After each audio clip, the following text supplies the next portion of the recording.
اور ان کے کمر کے ایکسرے سے سمجھ آیا کہ ڈسک جگہ سے ہل گئی ہے۔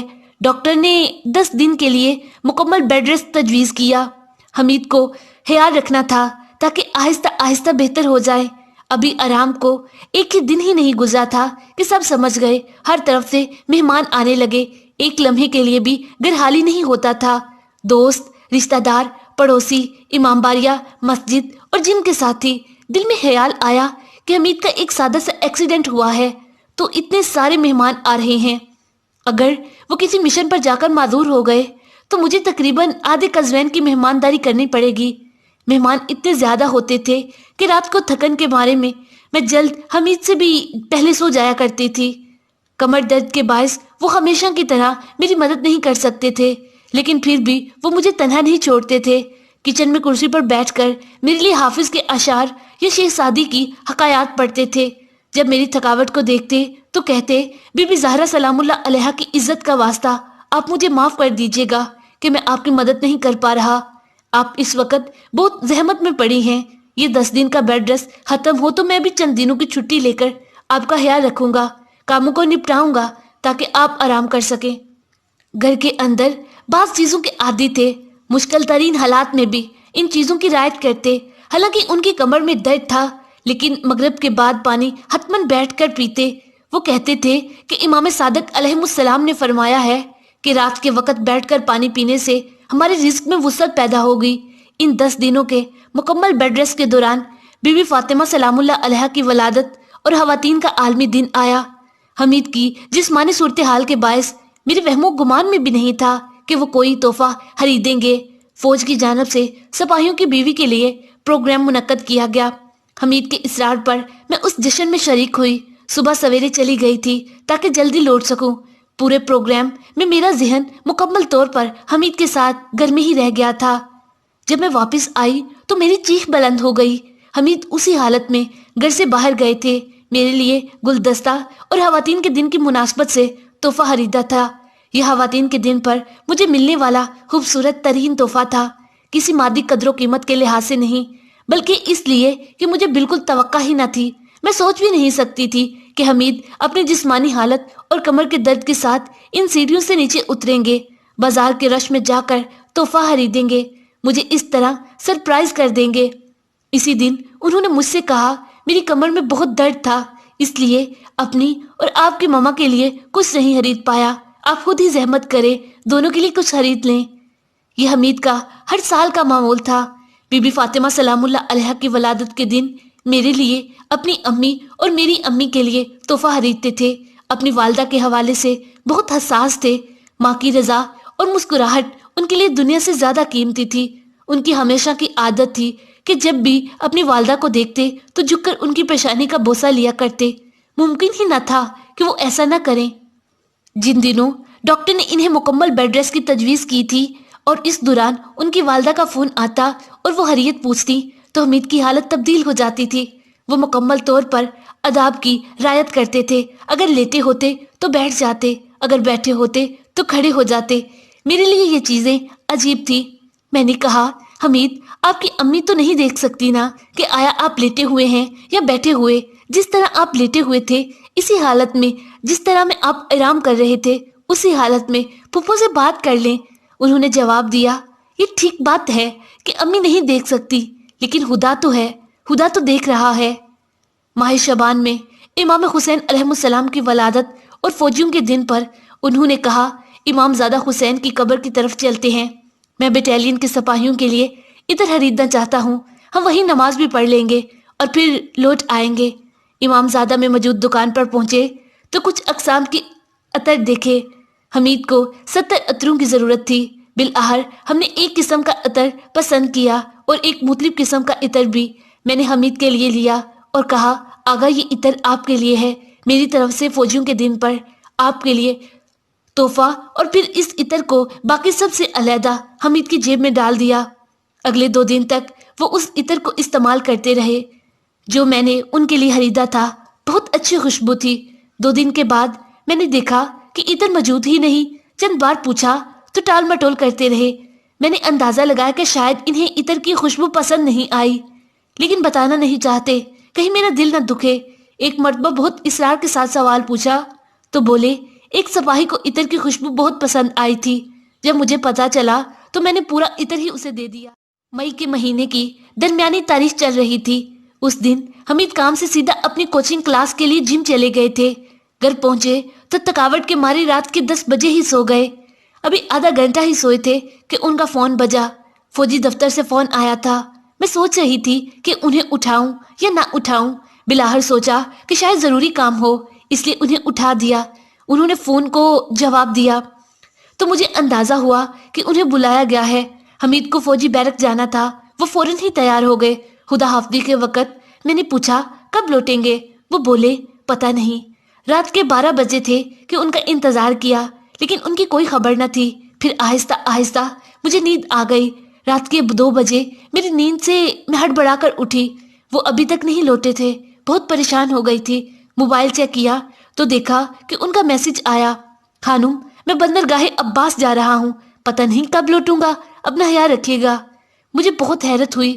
وہ اپنے ساتھ کوئی بھی چیز نہیں لے کر گئے تھے، نہ کپڑے، نہ دیگر سامان، اور نہ ہی موبائل کا چارجر۔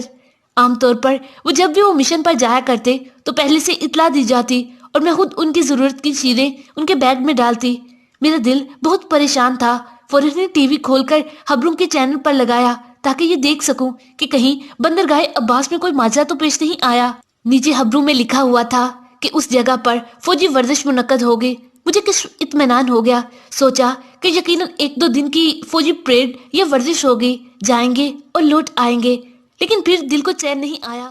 صبر کا پیمانہ لبریز ہوا تو میں نے حمید کو فون کیا۔ ابھی وہ بس ہی میں تھے۔ ان کے ساتھیوں کی ہنسی مذاق کی آوازیں آ رہی تھی۔ میں نے کہا حمید ایسے اطلاع دیے بغیر آدھی رات کو بندرگاہ عباس کی طرف کوئی سامان بھی نہیں لے کر گئے؟ وہ بتانا نہیں چاہتے تھے یا پھر بتا نہیں سکتے تھے، صرف کہا خانم یہاں ہمیں ہر چیز دی جائے گی، آپ سو جائیں اور صبح بابا کے گھر چلی جائیے گا۔ عجیب سے پریشانی کا شکار ہو گئی تھی۔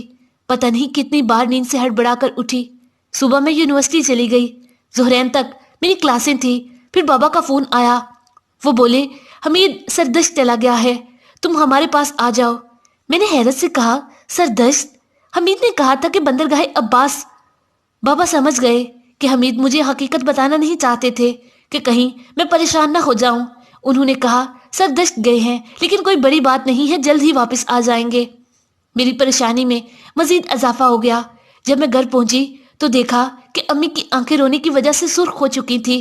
میرا دل گھبرانے لگا اور مزید خوفزدہ ہو گئی۔ میں نے پوچھا کیا کوئی بات ہوئی ہے جسے آپ لوگ مجھ سے چھپا رہے ہیں؟ بابا نے کہا نہیں بیٹی پریشان نہ ہو، انشاءاللہ خیر ہے، کچھ دنوں پر محیط مشن ہے، خدا کے فضل سے صحیح و سالم لوٹ آئیں گے۔ امی نے میری حالت خراب کو تبدیل کرنے کے لیے بازار جانے کا مشورہ دیا۔ خریداری کے دوران میری توجہ مکمل طور پر حمید کی جانب تھی۔ سمجھ نہیں آیا کہ کیا خریدوں اور کہاں گئے اور کیا کچھ خریدا۔ امی کے ساتھ بس گھوم رہی تھی کہ بابا کا فون آیا۔ وہ بولے بیٹی مٹھائی کھلاؤ، حمید واپس آ گیا ہے، جلدی سے گھر آ جاؤ۔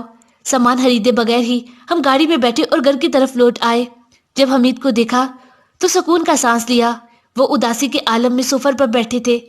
میں نے مذاق سے کہا کہتے ہیں بندرگاہ عباس اور پھر سردشت سے آتے ہیں، وہ بھی ایک ہی دن میں لوٹ آئے ہیں، کچھ پتا بھی ہے آپ کیا کر رہے ہیں آغا؟ بابا ہنستے ہوئے بولے ان دونوں میں سے کسی جگہ پر بھی نہیں گیا تھا، نہ بندرگاہ عباس نہ سردشت۔ یہ لوگ سامرا جا رہے تھے کہ فی الحال ان کی پرواز ملتوی ہو گئی ہے۔ یہ عام سی بات ہے، پروازوں کو چند بار آگے پیچھے کیا جاتا، اسی لیے کہ دشمن کو پرواز کا پتہ نہ چلے اور کہیں وہ حملہ نہ کر دے۔ میرے لیے اس خبر کا سننا سخت تھا۔ میں بہت اداس ہو گئی تھی۔ میں نے کہا حمید میں نے آپ کے کسی مشن پر جانے پر یا جانے کے حوالے سے آپ کی مخالفت کی ہے؟ کیا میرے علم میں نہیں ہونا چاہیے کہ آپ پرائے ملک جا رہی ہیں؟ میں منتظر تھی کہ 2 دن میں فوجی مشقیں ختم ہو جائیں اور آپ لوٹ آئیں۔ ایسے موقع پر مجھے نہیں پتا ہونا چاہیے کہ آپ سامرا جا رہے ہیں اور ممکن ہے کہ 1-2 مہینے کے لیے نہ ہو۔ حمید پرواز کے کینسل ہو جانے کے باعث اتنے افسردہ تھے کہ بالکل بھی بات ہی نہیں کر رہے تھے، لیکن میں دل سے خوش تھی۔ بائک پر بھی انہوں نے کوئی بات نہ کی۔ کچھ دنوں تک ان کی حالت اچھی نہ تھی۔ وہ ملک کے اندر بہت ہی مشنز پر جاتے تھے۔